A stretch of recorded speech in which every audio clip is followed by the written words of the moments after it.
আসসালামু আলাইকুম। Hello everyone, কেমন আছেন? আশা করছি আল্লাহর রহমতে সবাই ভালো আছেন। কমেন্ট সেকশনে জানাবেন কে কেমন আছেন। আজকে চলে এলাম একটি ছোট্ট ভিডিও নিয়ে আপনাদের মাঝে। বরাবরের মতো এখানে আমি নিয়ে নিচ্ছি ব্রেডের চারিটা পাশ আমি কেটে আলাদা করে নিচ্ছি। তারপরে হচ্ছে ব্রেডগুলা একটা বেলনের সাহায্যে বেলে নিচ্ছি, পাতলা পাতলা করে বেলে নিচ্ছি, যেহেতু আমি আজকে ব্রেড রোলটা তৈরি করব সেই জন্য। তারপরে হচ্ছে এই যে আমি এখানে ভিতরের যে পুরটা দিব সেই পুরটা আমি তৈরি করে নিচ্ছি। এখানে হচ্ছে আমি ঘন করা দুধের মধ্যে দিয়ে দিচ্ছি বাটার, তারপরে দিয়ে দিব এই যে গুঁড়া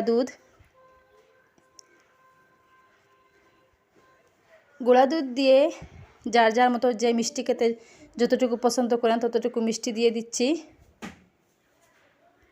নাড়াচাড়া করে এইগুলো আমি পুরগুলো তৈরি করে নিব। এমনভাবে নাড়াচাড়া করবে যাতে নিচ থেকে পুড়ে না যায়। তারপরে ওই যে এত ঘন হয়ে গিয়েছে। তারপরে হচ্ছে এই যে আমি মালাই রোলটা তৈরি করে নিলাম, এই যে ব্রেডের ভিতরে দিয়ে এই মালাই রোলটা তৈরি করে নিলাম। আজকের মতো এখানকার বিদায় নিচ্ছি। সবাই ভালো থাকুন, সুস্থ থাকুন। আল্লাহ হাফিজ।